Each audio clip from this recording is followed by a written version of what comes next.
The story of the Upjohn Company is the story of the 20th century.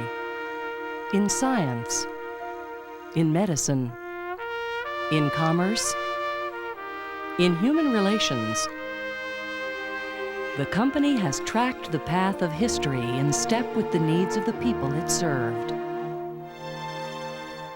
The Upjohn Company emerged from its founding in the 19th century, reflecting the society it operated in.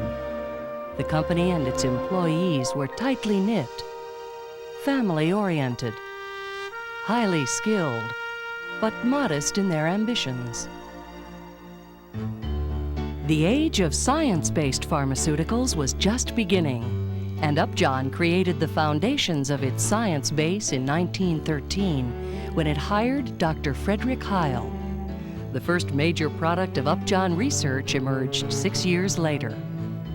In Upjohn labs, plant extracts gave way to animal extracts, which gave way to synthetic chemistry.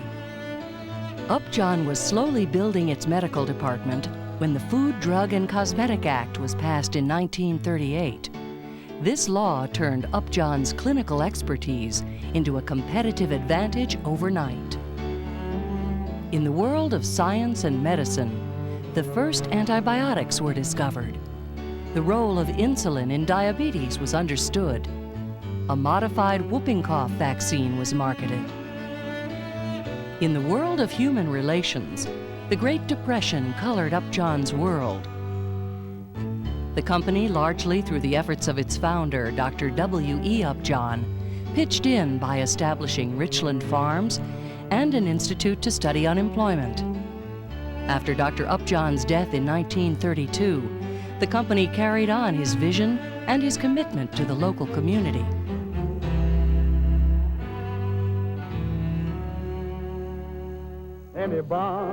The Upjohn Company reached a watershed when World War II fell on the earth like a poisonous cloud. Suddenly, the company needed to produce large quantities of sulfa-drugs for wound packs, serum albumin for burns and shock, and penicillin for infections. That experience helped the company take advantage of a major scientific breakthrough: its ability to synthesize steroids. The second era in Upjohn's history was marked by expansion, growth, and an increasing commitment to a strong technological base. The company traded its first shares in 1959, expanded its international presence, moved into new businesses, and intensified its research in areas such as metabolic, infectious, and central nervous system diseases. By the time Upjohn reached $1 billion in sales in 1976, the first of two new waves of technology were emerging. The marketing of the first personal computer would come a few years later, and the primitive tools of recombinant DNA technology were about to change the face of science and medicine. Society was changing as well. Governments exerted increasing control over healthcare. The cost of healthcare was becoming a concern. As Upjohn moved through the 1980s, competition in the pharmaceutical industry became intense. The cost of research was rising rapidly. The earnings power of older products diminished. The need to be global, flexible, and innovative was ever increasing for all companies. By the time Upjohn entered the 1990s, the electronic and biology revolutions had reshaped the world of healthcare. Information and innovation meant everything. This changing world gave Upjohn the opportunity to enter its third era, one that begins with the formation of a world-class company for the 21st century: the merger of Pharmacia and Upjohn.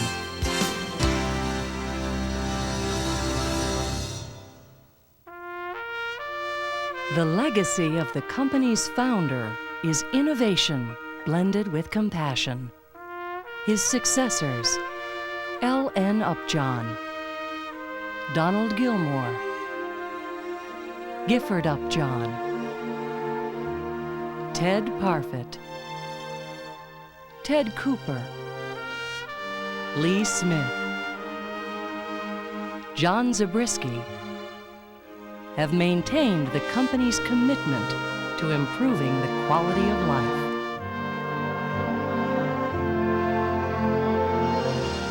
In the new era, the ability to do so will be even stronger.